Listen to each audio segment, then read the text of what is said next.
What's up guys, I'm Florida Guy and welcome to a video review of It Chapter 2. Just came out recently on HBO, so I thought I'd give you my thoughts on it. Disclaimer, this video will include spoilers.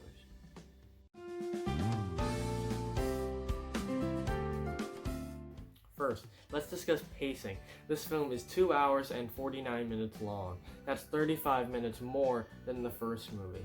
And the problem is not, oh, I don't want to watch a longer movie. I don't want to be in the theater for that long. No, long movies can be good. Avengers Endgame proved that to me. It was 3 hours long and I enjoyed the entire 3 hours. But this film does not earn being nearly 3 hours long. So let's start at the beginning. It starts at a circus. It's like, okay, we gotta get the explanation of how terrible the town is. You know, some guy gets thrown over the bridge and Pennywise eats him. Okay, so it's like, alright, we're rolling. And then Mike comes and finds the body and sees the crime scene and everything. I don't think he sees the body. But, so I was like, okay, the film's kinda, the first 10 minutes is pretty solid. And then they get into showing what happened to everybody afterward, after the first movie, after they grew up and what their life is like. This takes way too long to get them into Derry and get them on their quest, because it takes so much of the movie to get them to Derry, because the movie is so focused on flashbacking to when they were kids in Derry. What's the point of a sequel if I'm basically watching deleted scenes of the first movie? And by the time they show up, they all get together and they all figure out what they have to do and go find something special about themselves in the town to go find Pennywise. They separate. What's the whole point of them all coming back if they're all gonna separate again? But I was like, okay, you did this in the first movie. Each kid got scared on his own, like Mike with the fire, Billy with Georgie in the basement. They do the same scares to the adults. They're not kids anymore. Billy goes to the storm drain where Georgie died, and he starts freaking out about it, trying to get Georgie out of there. Wasn't this established in the first movie that he understood that Georgie was dead and that wasn't the real Georgie? So it just contradicted itself again. And you cannot tell me that these characters are scared of the same things 27 years later, after they've already faced them and they said they weren't scared because they fought Pennywise in the first place. They take so long to get to his lair. It's so boring. I nearly fell asleep watching this movie. Nothing was scary about this because it was so poorly paced. And they do a Pennywise introduction. Remember I said he did the circus? He was at the circus. They do that again with the girl under the bleachers. And these characters that Pennywise meets and attacks have nothing to do with our main cast. So you tell me, why do we need to spend a huge chunk of the movie watching the kid versions of the adult cast when we come to see how they have adapted to fight Pennywise? And then I said the characters that Pennywise meets in his 2 setup scenes, they set up the same character that we already saw in the first movie. They set him up twice. And both these characters, like I said, have nothing to do with the movie. Unlike the first movie, our Pennywise introduction scene is Georgie, where he gets pulled into the drain. That is integral to the plot. That makes sense to watch and realize why it's dangerous that Pennywise is here. This doesn't mean anything because we don't know what the parents think. We don't know what the other guys think when their friend or partner dies or whatever. They have no idea because the film treats it as if they never existed. They never mention it again. It's just we're rated R, so we need to show Pennywise eating out a man's chest. It doesn't make any sense. And then once they get to Pennywise's lair, you know, the end of the movie, the big moment, it is so, again, boring. How do you make a fight scene with a giant clown boring? I'll tell you why. It's so slow that you're like, oh no, he's gonna get him. Nope, they hide in a hole. And it's like, oh, Beverly's in blood. Again, like I said, rehashing. Rehashing isn't scary. They did this before. They survived this stuff before. But that's not the only problem with the horror in this film.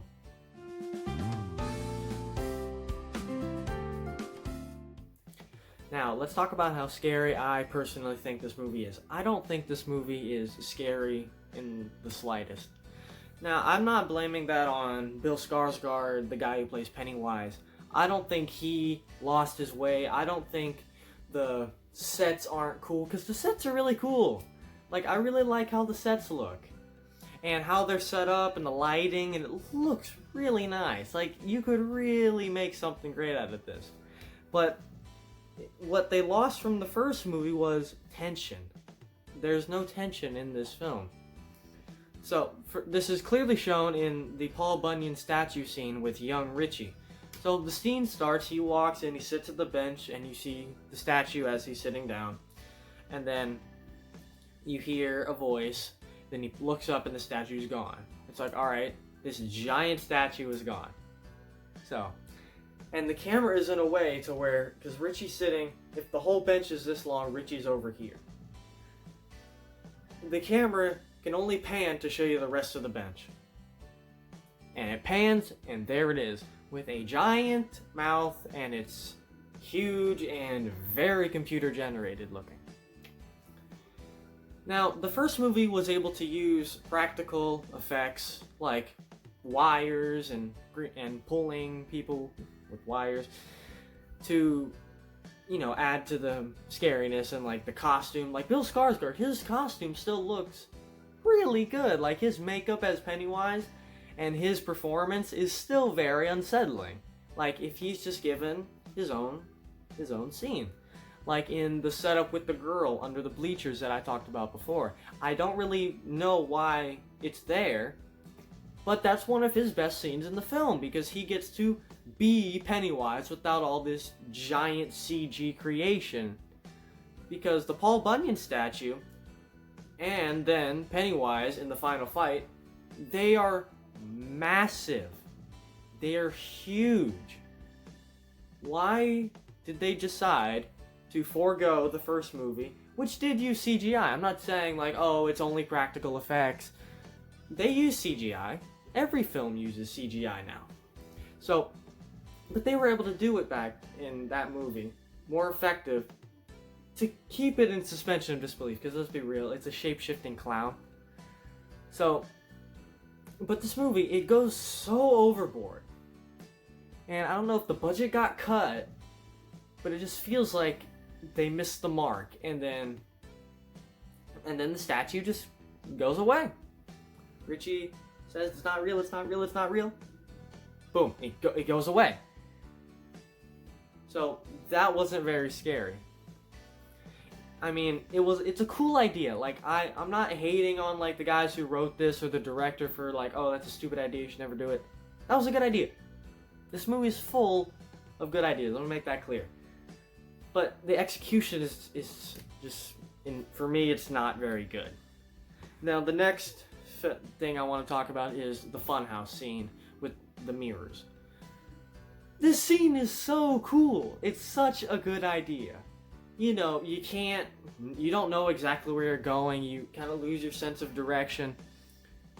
But I think this also comes in with the trailer. They showed basically this whole scene in the trailer. But even if you didn't watch the trailer, you still know what's going to happen, because, one, you see the top half of Pennywise's head. I don't know why they put that there. and you can hear like his tongue sliding up the mirror. It's a weird looking tongue, but you hear it, so it's like, oh, he's right there. And then he stands up and breaks the mirror and, you know, eats the kid. So, and then the scene's over. Then he leaves. So there's no real build up because we're like, okay, he's probably going to be there. Because earlier in the film, they set up that the kid hears Pennywise, like that he hears him in his shower drain, like he said that. So we know exactly that Pennywise is going to show up, and it's going to be this exact kid that we met once or maybe twice. I can't exactly remember. But it just doesn't work. It's a cool idea, like the way that James McAvoy, the guy who plays the adult Billy, how he runs in and hits his face and tries to find his way around. That's cool. That would be so cool if like he looked one way and Pennywise is there, and then he tries to run, and then he's actually right there because of the mirrors, or you know, something like that. And then another thing, this film doesn't leave any other options open, especially in this scene, because Bill is trying to break the mirrors before Pennywise to get the kid out, because it's like I guess he's boxed in. But Pennywise, it cracks, it's breaking, but I get it's a mirror, but Bill is trying to break in the mirror and nothing's happening to it. So there's really only one way this can go. But in my opinion, if you left it to where maybe they both break the mirror and then Pennywise jumps around like figuratively jumps around, but you see him in all the mirrors, I think that would have been a better execution of the mirror idea. You know, it leaves options, it leaves suspense, because you're like, oh, it might not go this way. But in the final film, it goes that way. You know? And the film was kind of full of that. But I think horror and pacing are my two biggest issues with the film. And in the next section, I'm going to go over some of my final thoughts and some of the positives that I think. I think this movie has some positives.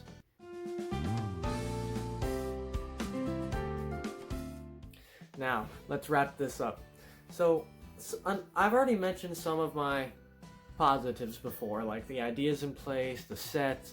But another thing I didn't mention is I like the cast. Like I always liked the kid cast from the first movie. I thought they were great picks, and they worked well together, and the chemistry of the friend group kind of worked. And then this movie, they had chemistry together, and they felt like they were the same kids, but grown up. Now, I have my own issues with the dialogue. Some of it was really bad in this movie. Like, it seemed like dialogue that would come out of one of the kids' mouths, but they're not kids anymore. So, you know.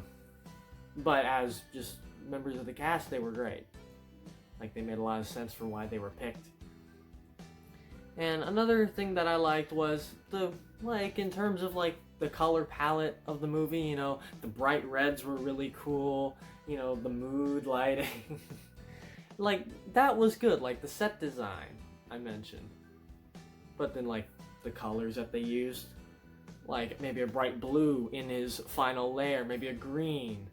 The bright red of the balloons has always been strong in these two movies. But I think that's about it. Those were my positives, and those were my negatives. And I thank you all for watching, and please leave a comment below what you think. Should I do some more of these? Maybe you can give me a suggestion. But anyways, I appreciate you watching. See you in the next one.